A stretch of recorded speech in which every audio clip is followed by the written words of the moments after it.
All right, hot flash heat wave. Ted and Nick.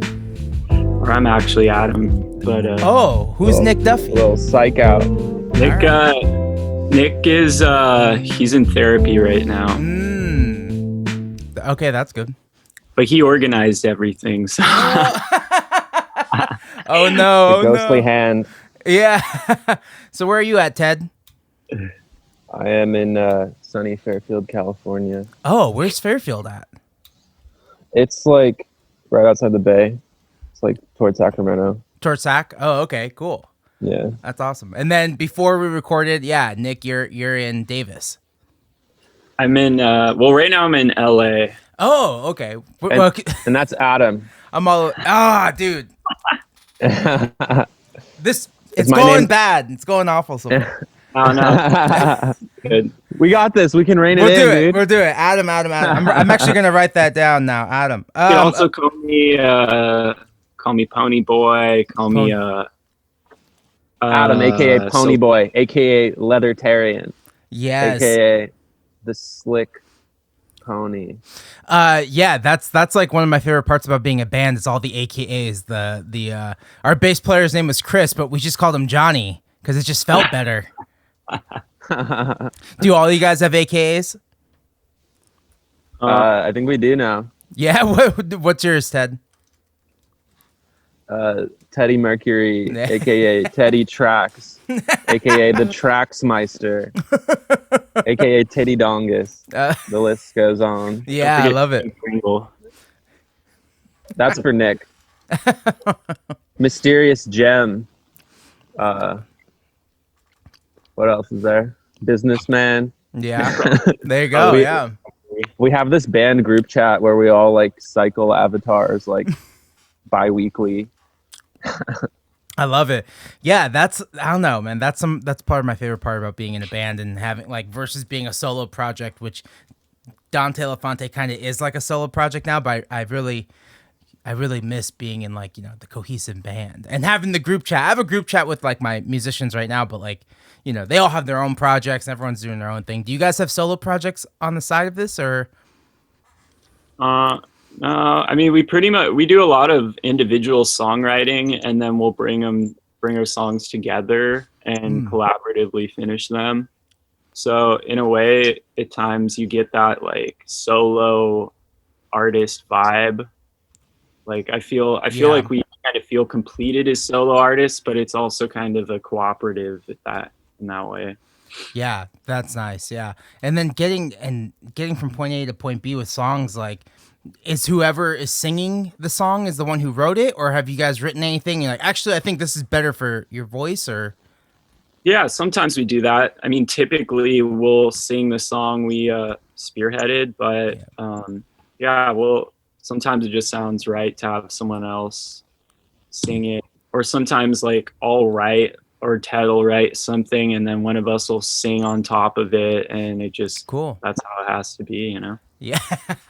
That's amazing. Are you guys recording yourselves? For the most part. Whoa! All right, you guys. What are we using here? Let's get deep. Logic, Pro Tools. Where are we? We're Ableton stands. Oh, we never left. Yeah. Ableton boys. I mean, we've been using it since high school, and it's just so familiar, and it's really good for composing. So it just feels very familiar. And that's we have an array of fancy synthesizers and guitar gear and stuff too out here.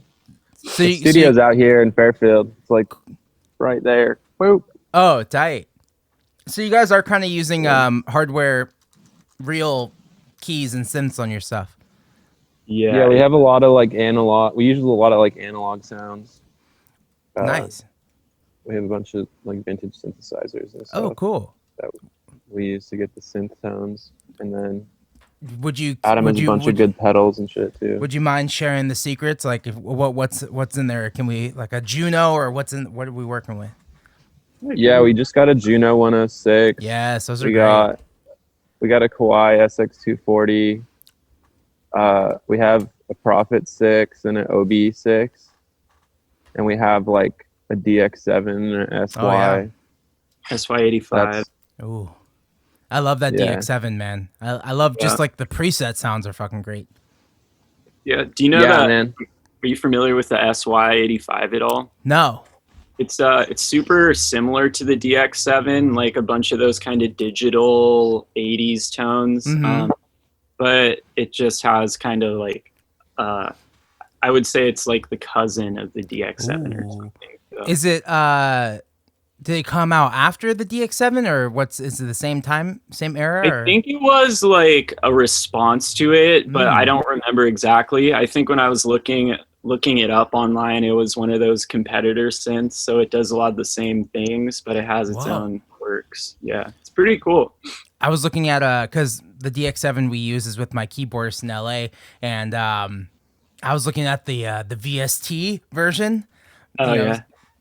They sound pretty close. I don't know, but that's just for my own, like, while I'm in Santa Barbara, I feel like with certain sounds, like those digital kind of synths, it's digital already, so a plugin could get pretty close, if not almost identical. True. Dang. Yeah. Okay. So let's just, I had a few, I don't know. I'm all over the place today. Like I said, I had a crazy morning. I started off the day, with a meeting with the label. After the meeting with the label, I was like talking to them and then driving to the COVID test. So it was just like back to back. And then I got my COVID test. And then I had to go to the grocery store. And then when I was at the grocery store, I was like, oh yeah, I'm doing this shit today. Okay, fuck. And then drove straight home, man. It's been chaos this morning, but I feel good. I don't. Yeah, we made it. It's all chill, baby. I'm in a chaotic realm myself. I drove to LA for a tattoo appointment. Oh no. I thought my appointment was yesterday, but it's actually on the 24th. So now I'm like killing time until the 24th. What? It's not till when? It's not till the 24th. What day is that? Saturday? Yeah, I think Saturday. Huh. I was calling them and they were like, your artist is out of town. It's his birthday. And I was like, what? I paid my deposit and everything. And then I looked on my phone. It's also stupid because I made a event on my phone for the tattoo, but it was on the correct day, but I just never checked my phone. Oh no. What are you getting? I think I'm gonna get like a cherub, maybe with some devil horns. Cool. Yeah, this guy does really cool. Baby devil. Yeah, a devilish baby. Yeah. So you guys are just gonna stay down there? Yeah. I can't drive back and forth like more time. That's hilarious. You roped Nick in. Yeah. Nick went down thinking it was a day trip. Oh no. I felt so bad. I was like, dude, I am so sorry. I even offered, I was like, I could drive you back to Davis if you want, but I think that sounded kind of shitty too. Yeah. So. Oh man, so a day trip that turned into like a week trip almost now. Yeah. Now I kind of have FOMO. How's it gonna go? Don't worry, I'll be sleeping on the streets. So sounds glamorous. Well, my own brand of chaos is that I heat it up as BLT, and now I don't want to eat it on camera for the interview. So, dude, it turns into like a mukbang at that point. Yeah, and that's content in itself, baby. Film yourself eating lunch. You're telling me I should eat this? Hell yeah! I have permission. Yeah, you have permission to eat it because then the visual turns into a mukbang and then the audio turns into ASMR. All right. That's I content. warned you, audience. If you don't want to see this, if you don't want to see me eating this BLT, this is your last chance to pop off. Do you guys watch any of those things, mukbangs or ASMR videos? I've seen a couple of ASMRs, like the girl eating all the frozen. Oh yeah, stuff. Pretty nice. I don't know what a mukbang is though.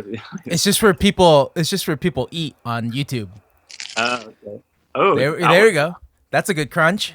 That was really good. Yeah. ASMR. Yeah, I saw the other day Phoebe Bridgers did an ASMR video with this like massive account. And I just thought to myself, that's fucking perfect, man, because all those videos get like 500,000 views and you don't have to do anything. You just sit there and make soft noise. I was like, that's like a weird like album promotion like hack. That's genius. Yes. Yeah, it's my ideal self-promotion, I think. Just show up. Just show up. The YouTuber who owns that account is just talking quietly for you, and you're just sitting there, and that somehow promotes the record. I don't know. It worked for me. I was like, maybe I should listen to her album now. I'm not that great at talking, but I'm pretty good at chewing about a lot. Totally. I love it. Maybe we can expect the Hot Flash Heatwave ASMR channel one of these days. We're thinking about doing a hot sauce blog. Yes. We've been talking about it. It's been a scheme for a long time now. I've been thinking about doing a clothing brand. Yeah. Oh no, sorry, not a clothing brand. A cologne. That's been my thing. Something even worse, a cologne. What kind of scent? I don't know. I gotta figure it out still. I haven't talked to any scentologists. I don't know what you'd call them, but I was figuring like bands don't have cologne, and I feel like cologne's such an old thing. Like my dad loves cologne, but I don't really wear cologne. Yeah. So I feel like it'd be like a novelty, and maybe at the show you just have like the little tester and spray it on the fans. That's how you get them hooked. Yeah. That sounds tight. And then my merch booth just smells like an Abercrombie and Fitch when you walk by. That's ultimately the goal. That could be cool. But I don't know, man. I think innovative merch. What's on your guys' merch booth now? What do you guys have? Just like, anything crazy? We got some schemes. Yeah? Actually, when you were talking about the cologne, it made me think of like a scratch and sniff app. Ooh. Where like you have like a USB or something, like dongle thing that plugs into your phone, and we can make an app where people can smell stuff. That's our new merch idea. Sounds cool. You could also do that just like, I don't know. I feel like that'd be like extra work. But if someone came to the show and they download the Hot Flash app, they could also win something. Yeah, like a free sniff of like lavender. Yeah. And so people are checking. Well, I guess people would be checking their phones during the set. But like, I don't know. If you could avoid that part, then it sounds like a good idea. We got some stuff in the pipeline. It's very secret. Very cool, very secret stuff. Nice. Yeah, so this cool. is I feel like this whole quarantine's been a good time to like reassess like maybe your merch store and maybe building an online store. Like if we're not playing shows, and I don't know, are you guys releasing any music anytime soon? Like I saw you guys did like a live performance online, but well, we actually just dropped a single. And it's called Grudge. Okay, Grudge. It's called Grudge. It came out September 16th. So yeah, it's a fresh new baby. And then we got more where that came from. Is there a whole album or just a few more singles coming? We got an album in the works. Yeah. And we've been working with this company called Fisk out of Portland. They actually just redid our website, so it's funny you mentioned that. Cool. It's like we got a whole overhaul, baby. It's all brand new. Hell yeah. Yeah, we also the have website looks sick. Coming out on the 30th. Okay. Yeah. We're dropping the video for Grudge. Okay. You heard it here first. All right, music video. Can you give us a insight into what the concept is, or is that top secret? Yeah, it's kind of like based off The Sims or one of those like other life games, and we're gonna be in the computer. Oh, cool. We hacked into the mainframe. Was it all animated? It's all on film. It's all just real. It's in camera effects. Yeah. Yeah. Oh, sick. Yeah. So it's kind of like set in like Y2K era. Yeah. Brings back a lot of memories, man. Yeah. Honestly, I would live in that video. It feels like a very safe place to be right now. Those are always the best videos where you just want to live there. Yeah. Yeah. Oh man, I just did a video last weekend and it was like it's weird, man, being around people and I haven't been around that many people, and these are all new people. Like I haven't seen like in my bubble yet. So it was like, how is that feeling for you guys? Being around another director, maybe some new people that you know you're not quarantining with. Oh my God. Yeah, it was a crazy experience because we'd planned this whole venture up to Portland to film it. And it just happened to be right when all the fires in Oregon were happening. Oh, so yeah. It was the worst air quality in the world, and it broke a record, and it broke the API scale while we were there for that weekend. So not only were we like in this studio with a bunch of people, although they were all very professional, so it made us feel pretty safe. That's good. Everyone was wearing masks and like distance and stuff. So I feel like it was taken care of really professionally, but it was like crazy to be there at that time. It was like 100-foot visibility outside the whole time. That's crazy. Yeah, it's like shooting video while the world's ending. Yeah. Was the when it gets to that point too, like the sky like turns colors. It's like orange. It looked like a bloody sky. Some 28 days later. Oh yeah. It was like a heavy Silent Hill fog with a more orange tint. Totally. Yeah. We've had that a lot in Santa Barbara. We've had a lot of those. Were you shooting outside or were you shooting in a soundstage or? It was all in a studio, so that was okay. Nice. That's good. Yeah. It was planned out to be quarantine friendly. So we were only like in this box in the video. Yeah. Okay. So you're in the box, and then they'll build the world around you in the computer. Yeah. Okay. Cool. Basically. That's awesome. Yeah, it's changed the way we have to. This whole thing has changed the way we have to like think and move. Like, music. Kind of a lot of remote collaboration. Totally. Is that what you guys are doing too? Is for songwriting, just like sending each other stems and going back and forth, or do you guys find time to just meet up? We've been in the pod together. Cool. But yeah, apart from that, we've been staying pretty isolated. Do you think that's led to like writing more songs, or do you feel like because I've talked to a lot of people and everyone feels like so not motivated to create anything just because the world's so hectic right now, but like being together in your pod, like do you feel like that's helped versus like being alone? I think it's a bit of both. Like sometimes it's seems kind of pointless or something with everything going on in the world, to like hunker down and record, but sometimes I feel like it's the only thing I can do, Yeah. And it's definitely nice when we can get together and just get into a flow and forget about everything that's going on, True. But it is bizarre. It's a weird time. It's a crazy time. The craziest time. Yeah, unprecedented times. Yeah.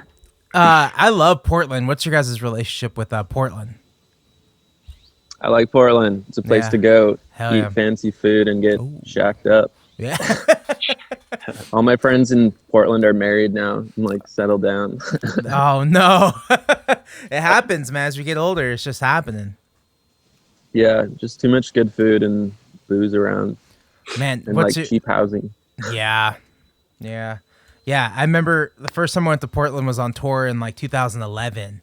And like, you only see places like for like a day or so, but each year I just saw it change each year.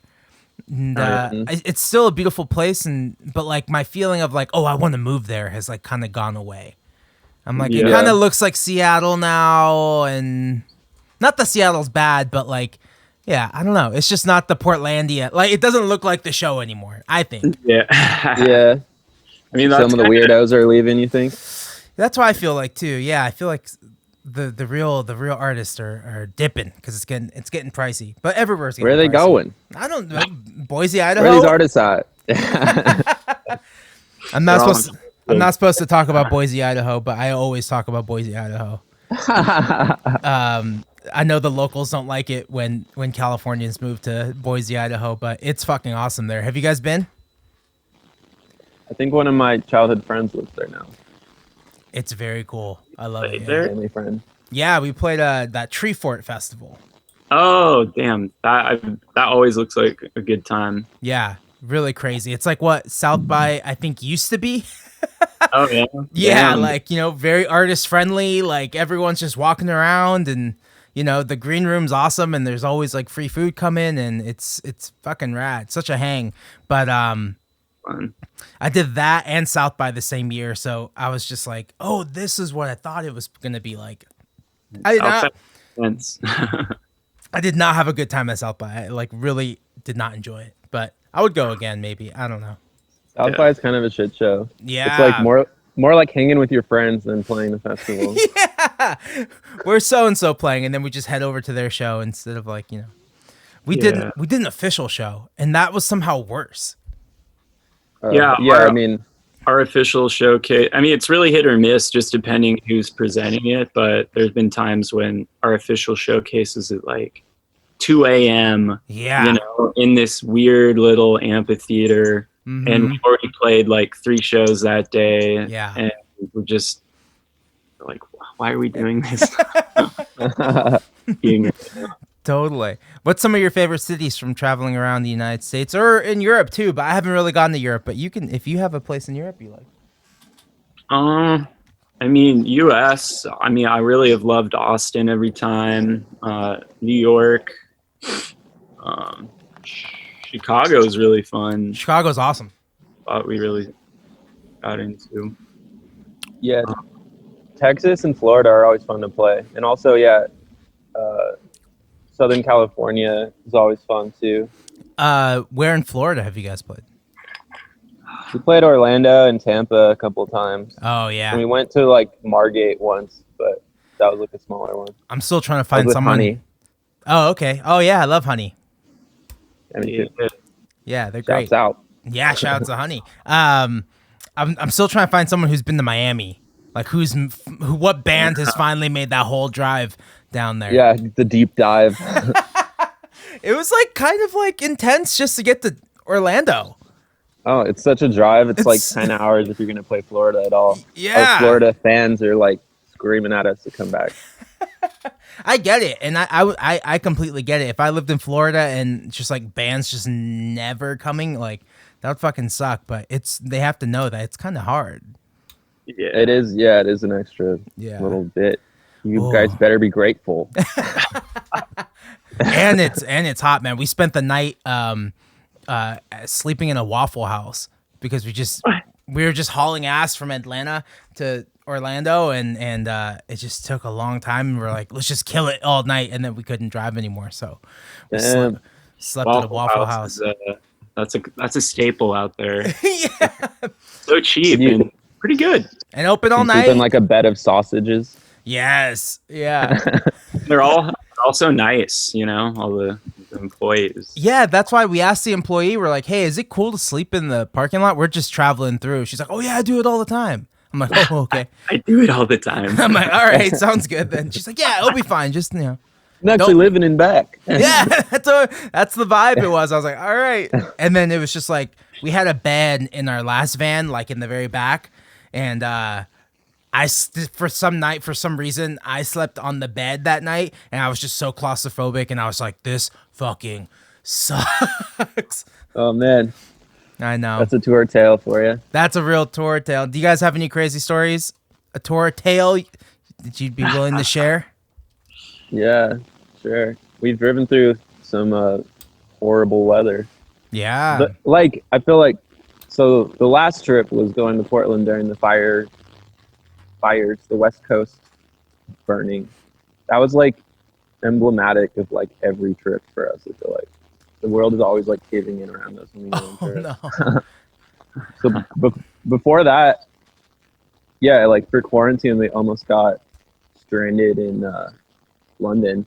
So like our return flight was the 16th of March, and the travel ban when it was going into effect. Oh. He announced that it was gonna go into effect the next day, but it was like we were like the last couple dates of our tour got canceled, and then like we weren't sure if he hadn't announced when the ban was going into effect. We weren't sure if we were going to be able to get back. Oh my God. Yeah, Ted's parents were like offering to buy us flights home early, and they're just like, no, let's see what happens. You know, we might become British citizens at this point. Yeah, we couldn't really afford to change them ourselves, so we were just like waited it out. Yeah. So then how did that end? Obviously, you guys got back, but like we rolled the dice and then yeah. flew back without any hitches. Oh, but it was a nerve-wracking couple days. Ted almost convinced himself he had COVID on the flight back. Oh yeah. I was fully convinced. I was wearing like all these extra clothes because I did a lot of shopping on our European tour. Yeah. Some great clothes to buy in London. Yeah, I bet. Probably would have had a whole new wardrobe if we got stranded out there. But anyway, I was wearing this like skiing like onesie thing and like a leather jacket, and I was really hot and I was thinking I had a fever, and so I convinced him, and then I was just having like panic level anxiety on the 12-hour flight. No. I definitely have COVID, like they're gonna like quarantine me off the tarmac. Oh no. But yeah, we landed and they gave us like pamphlets and took our temperature, and then we were like home free. It was like it was so disorganized. It was crazy. Oh my god. Yeah, I think I've given myself imaginary COVID like I don't know, every other day. Yeah. Every other day I have it. I don't know. Yeah, every time there's like a sore throat. Maybe I sleep with the window open. I wake up a little stuffy. I'm like, oh, this is it. Yeah. This is it. And then it's not. With all the smoke in the air. Yeah. All you pot smokers out there, got your stoner's cough. Yeah, that actually was happening in Portland when we were at a food truck. We were getting some food, and this one girl kept coughing, like heaving violently. And I just didn't want to look, but she just kept coughing, and I looked, and she was just smoking a vape pen, though. So I was like, oh, chill. She's fine, yeah. But, yeah. Oh, no. I was like, you hadn't triggering me right now. Yeah, man. Not a good year for coughing. No, it's an awful year for coughing. Anytime I sneeze, I'm like, oh, no. Like, I hold in every sneeze in public now. I did that. I was in the airport with my brother helping him move from New York City. But when we were in the airport, I just kind of had a moment where I wasn't thinking at all. And I just sneezed super loud, and it's a dead silent airport because it's like 6 a.m. and it just echoes through the whole place. And I was so embarrassed just because, I don't know, everyone's wearing their mask and shit. And I'm just let out this explosive sneeze. I just hid my face. Oh, no. Did people look at you? Do you know if people looked at you? I honestly was too embarrassed. I just was like, oh, fuck. Because I took my mask off because I was eating a little bit and then just sneezed super loud. So it just shrunk into I went into the fetal position. Classic. Very classic. Yeah, no, it's a scary time. I don't know what to do. Like I told you, I had like a job interview this last week, and because I'm just like, I don't know when I'm going to tour again. Like, I don't know when I'm going to do anything again. So maybe I should get a job. Like, I'm on unemployment right now, but like, it's not enough. So I don't know. But then I feel like I'm going to get a job, and then everything's going to open up again, and I'm going to have to like quit. Yeah. And that's always what it's been. It's always me.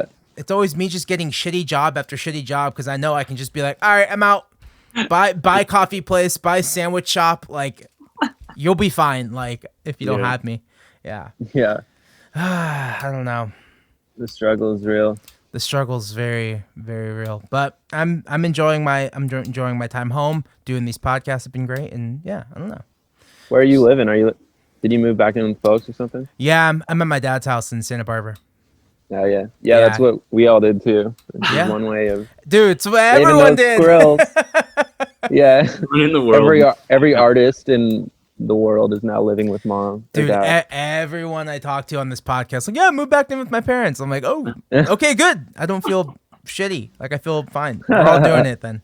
Yeah, it's like normal now. I used to feel weird being like, yeah, I live in my mom's house, and then it's like, oh, me too, you know? Yeah, I know. It's weird if you don't live at your mom's house at this point. If you don't live with your parents, I'm impressed. One, very impressed. I'm impressed and I'm disappointed. The immediate like, what went wrong in my life? But it's okay. I'm enjoying it. My dad and we watch football every Sunday. It's fun. Yeah, that's good. Yeah, and we like a 90 Day Fiancé. Have you guys seen that show?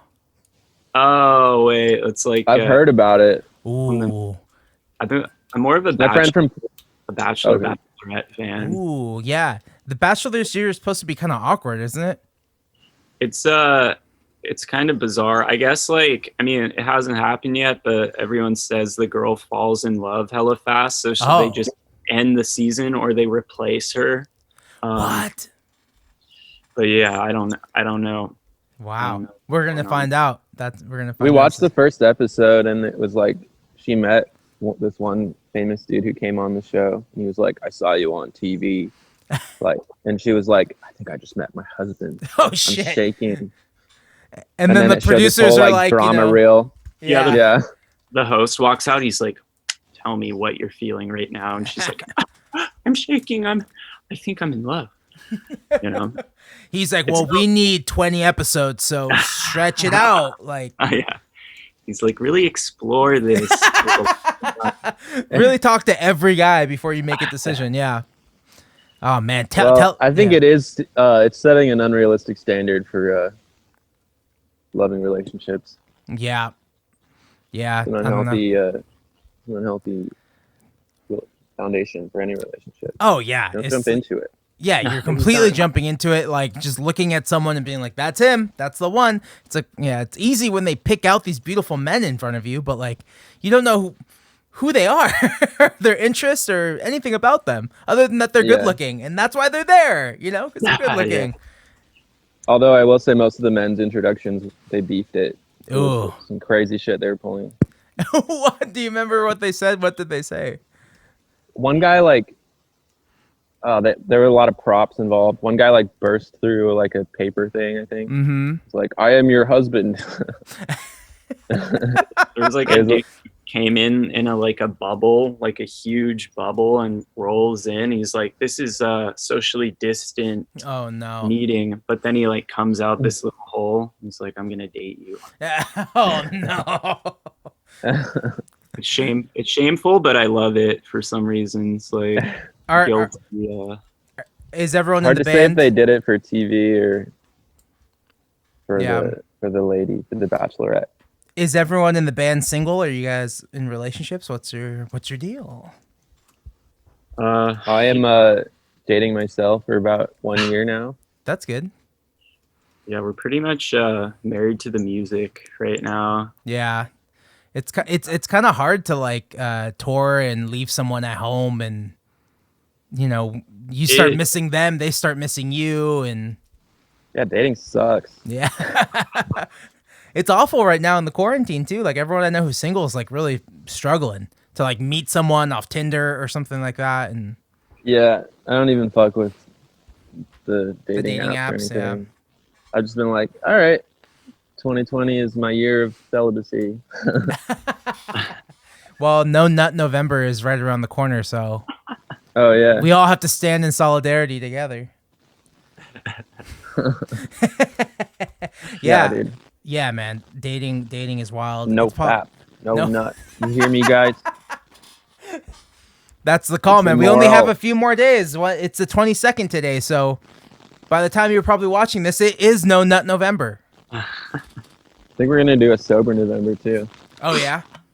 I was sober and I was loving it, and then I fell off the wagon, and now I'm miserable again. So I'm gonna go back to being sober. You know, yeah, I find just like taking a break off alcohol really improves my mental health. Well, I know this is like crazy. Yeah. Maybe it is a downer. Maybe it's true what they say. It's a downer.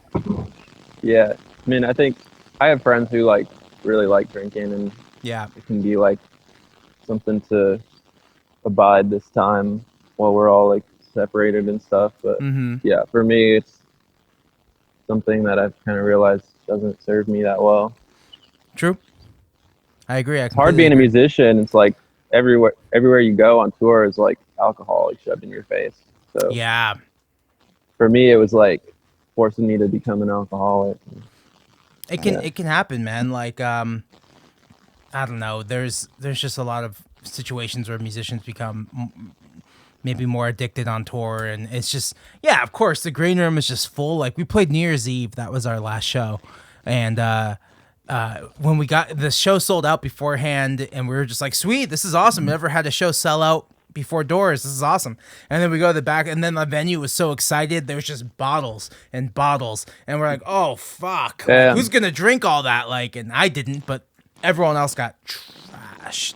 Openers trashed. Openers' girlfriends trashed. I was like, this is insane. It was New Year's Eve, so I get it, but like, they can't just hand bottles to the back. Take these bottles and take these beers. Each person gets their own bottle. That was like when we played Outside Lands. Ooh. We had like a bottle of vodka on stage, like a handle for some reason.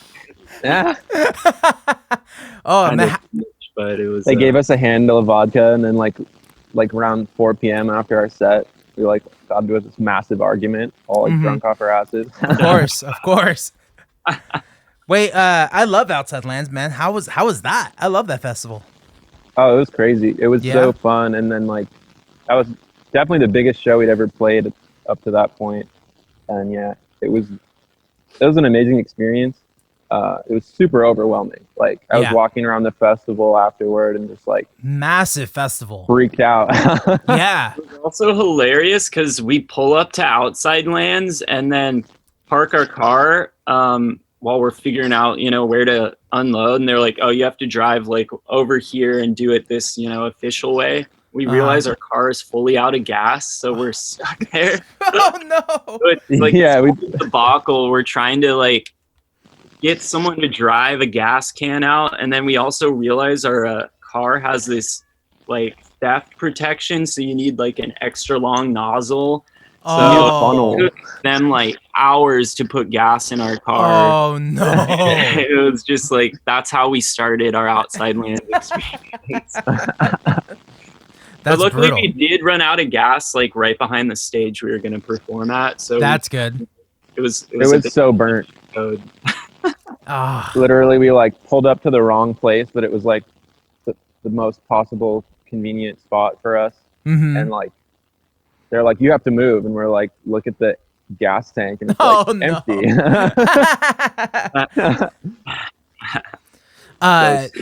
Yeah, that festival is so massive. It's like such a large like area. It's just like I've been to it twice. I saw Radiohead in 2008, and they did. Cool, man. It was right when In Rainbows came out, and I was like, oh, this is great. It was like perfect timing. I don't really listen to Radiohead anymore, but like perfect timing when I'm 18. Yeah, that was the time to be listening. I remember those days. It's crazy to even think about being around that many people. Like it was like sardines in that whole festival. Yes.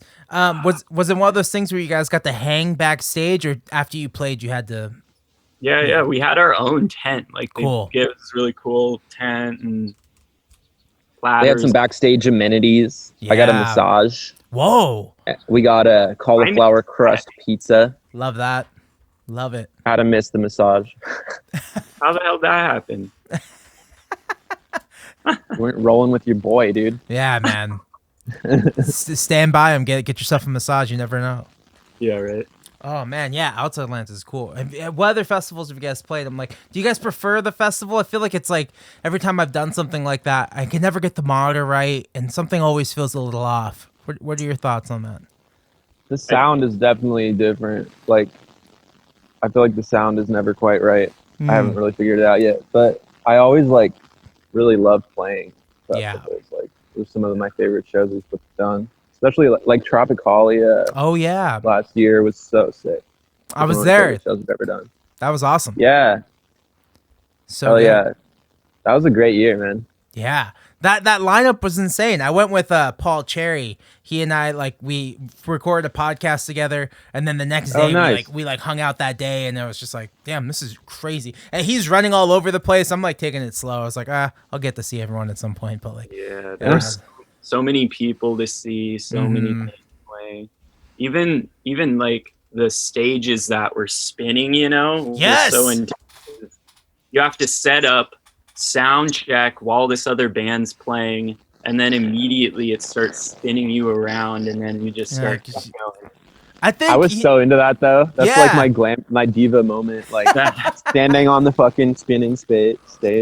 I think that's the best way to do it.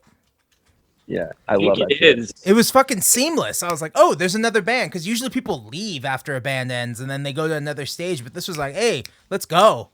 Yeah, it was awesome. Yeah, sometime in our distant future, we'll be like bungee corded into our live show. Seriously, I'll like parachute in on like a drone or something. What was Tropicalia like backstage? What was the energy like? It was kind of crazy. I mean, there were just kind of, what would you say, curtained off squares, so it's just like 100 bands in this big old room. It was like cool. Almost like hotel rooms. Cool. Yeah, it was a little bit of a sardine vibe as well. Did you get to talk to the bands at all? Yeah, or was everyone? We caught up with a few bands. Cool. You're right next to a bunch of our friends. That one was really intense for me because I was going sober that month, and we were there all day long, and there was like nothing to do except drink. So I was just like shaking, just like, should I have one beer? Maybe just one, Yeah. I'm at this music festival. There's nothing to do but drink. Really, there's nothing to do but drink, and they're just there, and they're cold, and they're free. It's like, oh, that's awesome. Yeah, I loved it. I thought it was a cool location. I thought it was just like, who were the other bands playing around your time? I can't remember now. Who was there? I mean, I remember like the Garden. Cool. That was a crazy set. Yeah. Yeah, the Garden was sick. Honey played really close to us. Were they right before us?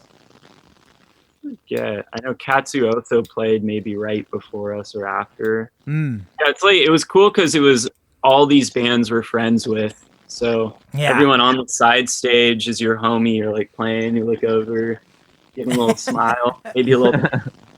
Yeah. A wink. A little wink. A coy wink. A nod. Coy wink for the homies. Man, I opened up for Honey at the Troubadour a few years ago. Ooh. Oh, cool. That show was crazy. And it's just crazy because I remember their band before they became Honey. And my buddy who cuts my hair, he was telling me about them, and he was like trying to book them a show, and it's just weird to see and then we played the first show with Honey. We played their first show in Ventura. What were they called before Honey? They were like Black Buffalo or something like that. I can't remember. But it was pretty funny. And it was very indie adjective. Totally. It was like that. Honey is definitely like, it pops up now. It's like, oh, Honey is a better name, but like, it's a great name. We played this How is bar. it not taken? I know. And then we played with them in Ventura at this bar called The Tavern. And then, they just blew up after that. I was like, whoa, I remember that band. They're opening, and now we're opening for them. It's just like, they're so good. But they're so good, so. Yeah. Yeah. That's wild. I love the new album. I think they're coming out with some new stuff soon. Oh, that's awesome. Yeah, this is a time, man. This is a great time to just like hit the studio, start writing. Next year we'll see I'm hoping we see a lot new stuff. Paul McCartney just released a new record. Is about to release a new record that I'm personally excited for. I don't know if you guys are big Paul McCartney fans, but he's releasing McCartney 3, which is just. He's been doing some out-of-pocket moves lately. I know. That's why I'm excited, because this one was written and produced by him. So he's the only one involved, I think. So it's going to be like an album of tantric sex songs or something. Yeah, that last record was not for me, to say the least. But I'm excited to hear just him work by himself, because he doesn't need... You can feel... I feel like for me, you could see the fingerprints of like other people touching that shit. And like fucking with his songs and like, oh, this will sound better. This will sound more modern. And like, and he was probably like, yeah, that sounds good. But for me, I was just like, I don't need that. I don't need that. So that's the kind of thing. We need Paul McCartney. Hell yeah. Just Paul by himself. But yeah, that's some of the stuff I've been looking forward to. I don't know. Is there anything you guys have been looking forward to when this all opens up again, if it ever opens up again? Like, I mean, I'd love to tour again. Yeah. Sounds like a dream. It's crazy because when we were touring so much, I just thought of it as work, at a certain point. And it's like, damn, I was really taking that for granted. But it's so cool. So cool to be able to do that. Yeah. I miss it. I definitely miss it too. Yeah. Yeah. It feels like we're like not able to go home in a weird way because we were like spending so much time touring, Yeah. Home is like a Super 8 in like Arkansas. That's Western in Montana. Yeah. Billings, Montana. Sponsor us. I would love that. I would love for a hotel game to just be like, yeah, dude, Best Western, we're sponsoring a band, like, and then you just stay at their place for free. But you gotta really maybe you gotta put that shit on your stage or something, like Hot Flash Heatwave presented by Best Western. Yeah. I'm good at chewing and I'm really good at sleeping on camera. What's everyone's roles in the van? Like, who's driving? Who's just chilling in the back? Who's passenger side? We used to switch drivers a lot, and like for the last couple tours in Europe, we like had a tour manager who did most of the driving. Which because it's you need somebody, right, to drive over there. It's a lot. Well, it's a lot safer in general for us not to be driving because we're not the best drivers. Okay. I mean, I think we made it through a number of tours. We're amazing behind the wheel. What you're talking about. I'm the best driver. Everyone else sucks. But it's definitely good because, you play late. You have to designate a driver, and no, like 0 drinks, Yeah. And there's definitely been nights where we haven't communicated right, and it's like, wait, I thought you were driving. It's like, I thought you were. It's like, okay, someone needs to stop drinking right now. Yeah, totally. And start pounding some waters. We definitely have had that too. But then who else? What do you feel more comfortable? I get car sickness. I'm always passenger side. Oh yeah. I don't like being in the back, but I'll probably do a lot of the driving too. I also like doing the driving because I can control what I want to listen to. Oh yeah. I think we switch it up a lot. We're very egalitarian that way. That's good. We listen to a lot of Tim and Eric's office hours. Oh yeah. Or Tim's office hours. Eric's not involved. Totally. The office hours is great. I didn't know what it was. I just thought he was going live on Facebook every day. I was like, oh, this is his podcast. Yeah, it's so good. He's really upped the production value recently. It's insane. It's so good. Yeah, it's great. He's gotten some good guests on there too. Jack Stratton from Wolfpack. I really love that because you never hear that guy talk anywhere. And then Thundercat too. Oh yeah, the guess this bass line plays like the worst bass line, just he's like, what is that? That was awesome. I love that. Yeah. Oh man. It was like some cock rock tune or something. They're all like Poison or like shitty weird bands. Like actually, I don't know if Poison's shitty. I've never listened to them. So Poison, is that the one with Tommy Lee? We have beef with Poison now. Oh no, Poison. That's the one with Bret Michaels. Man, you got me. Okay, I'm just trying to think because I used to love Rock of Love. Did you guys ever watch that show on VH1 back in the day? What is that again? Like dating. It's just like The Bachelorette, dude. But with Bret Michaels. Oh yeah, I've heard about it, but I never watched. Yeah, it. that was a classic one. Off the heels of Flavor of Love with Flavor Flav. Yeah. That was. I spent a lot of time watching television.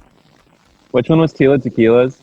Oh, she had one on MTV, I think, or I can't remember one. Yeah, I don't remember what it was called. She lost it, man. She was like she was like diehard MySpace, and if she only would have switched off of MySpace and gone to Facebook, she could have been huge still. Well, she's also like a flat earther and shit. Oh yeah, she's nuts. She should not be listened to. She's crazy. But I used to think she was so hot when I was in junior high. on MySpace? Yeah, I'd check out her MySpace, her pro pics. Hell yeah. when did you guys start Hot Flash Heat Wave? Nick and Adam started it. Yeah, it was like right after high school. We were kind of toying around with all these song ideas that Nick started, and then I would just kind of make up vocals on top. And then when we started, we would just do it mainly to play shows and stuff. It was very improvisational, vibely. Like I would kind of just make up all the vocals, have a rough idea, and then like freestyle it on the spot. So for whatever, it was very much like made for a garage show thing. Yeah, it was low production value, all about the energy and the vibes. Totally. Well, we started being like a real band like when Nick was in Berkeley, and we got a 4-piece together, and that's when I joined. So that's when it became like this band it is now. Kind of. And what was the big difference? Like, when did you guys start taking it more serious, and what was that thought process? Like, oh, maybe we should start remembering the lyrics and yeah, right. Was it just getting older, or trying to take it more serious, or? I think it was gradual. Yeah, we all lived in the same house in San Francisco, and we're recording. We ended up recording a song or two at this studio, Different Fur. Oh yeah, I love that place. Yeah, and then we decided to do a whole album there, and then I think that's when we started taking it seriously. You know, we're like, all right, we're recording a record. We would break off into songwriting groups, you know, and write songs, and then get together in the living room. And yeah, it was super cool and fun. And yeah, we were taking it really seriously for the first time, which felt appropriate. Yeah, totally. San Francisco, that whole area is so different. What are the changes you guys have seen from the San Francisco scene from your time of when you started playing shows? Definitely a lot.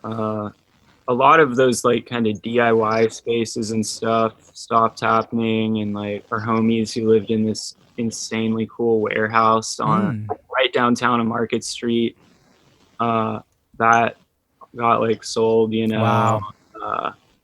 Yeah, I mean, I just felt like it was like you were watching people just disappear left and right, you know, like other artists or friends or venues and stuff. Which was kind of sad. It was gradual, but yeah, I'm always gonna love SF, but it's not that same place when we went there, you know. Yeah, definitely. Some of the first places that really let us play is like Bottom of the Hill. Gave us like like, you know, they're always down to give someone a shot, and I always love that place for it. Yeah, the place is great. I'm really wondering what's gonna happen with venues, you know, if this keeps up for much longer, you know. Yeah, we only have one venue left in Santa Barbara. Really? Wow. Well, we only had one, so we're holding on to pre-COVID. I have none. Yeah, and then we might have none, and then no, you can't really throw a house party in Santa Barbara, like a DIY show. Like those get shut down really quickly. Really? Yeah, it'll be interesting to see what happens. Like, there's going to be like all these bands, all this desire to go to shows when things open up again, and then like no venues. Yeah. And who's got the capital to just open up a venue? And then it's such a hard business to get into. Like I did social media marketing for another venue in Santa Barbara that he closed down, but he closed it down because he wanted to.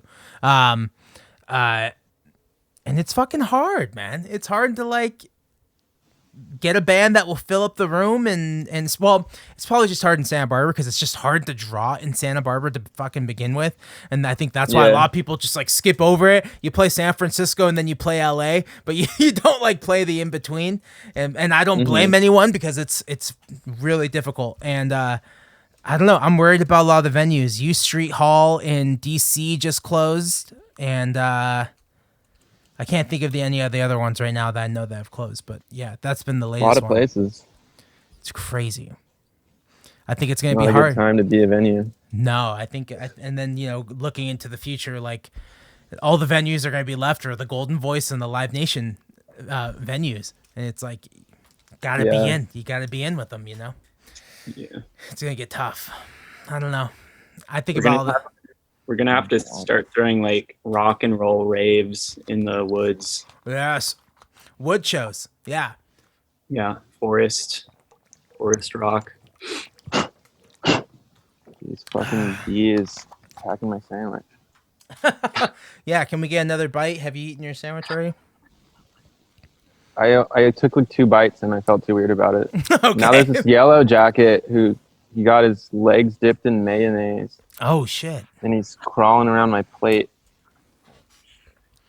Get out of here! This guy. That's hilarious. Struggle. Oh damn! Get out of here! Oh my god! This is a nature show. This is a nature podcast, man. This guy's struggling.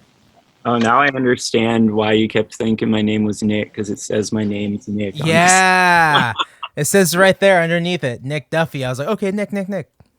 Really fucking you over. No, I don't care what you call me. I don't really care. What the fuck, Nick?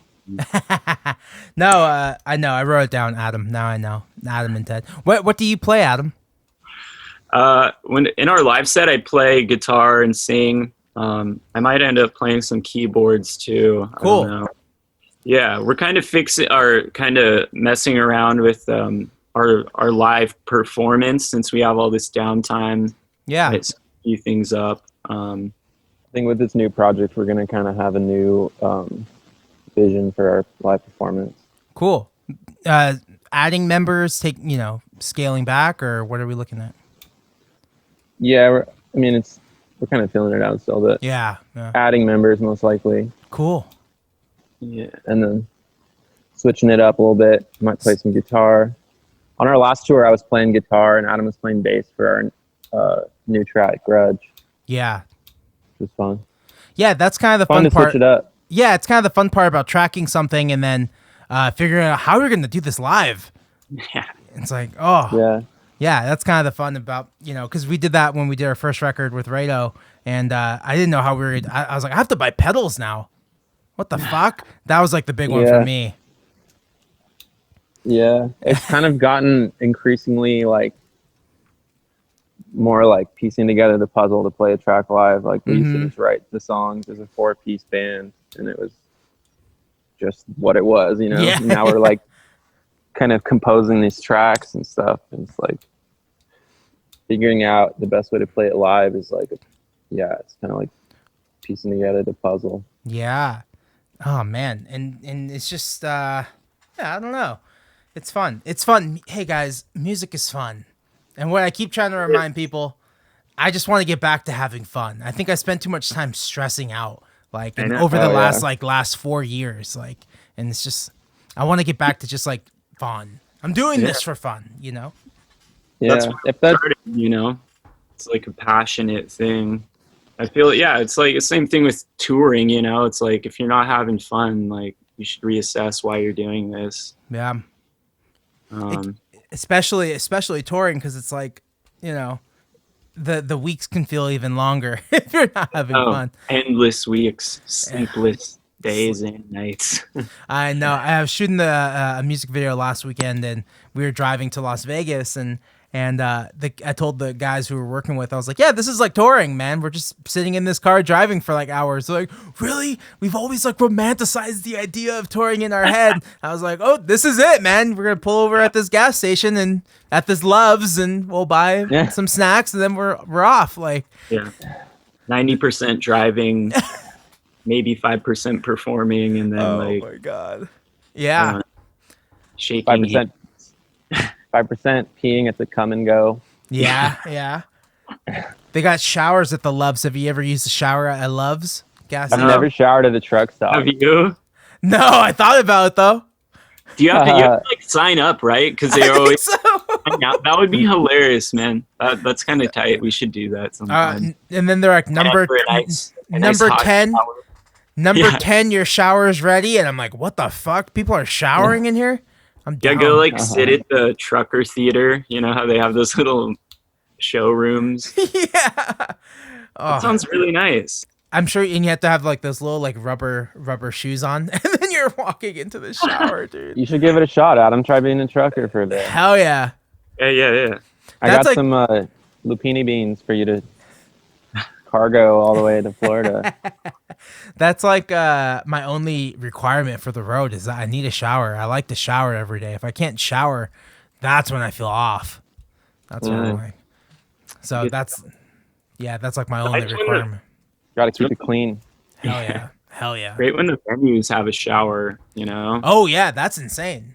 Green room shower, freshen up before or after the set, you know? It's up to you. I love it. Adam's classic move is to forget his laundry at the venue. Really? I don't know. I feel like you've done that, but actually that might have been someone else.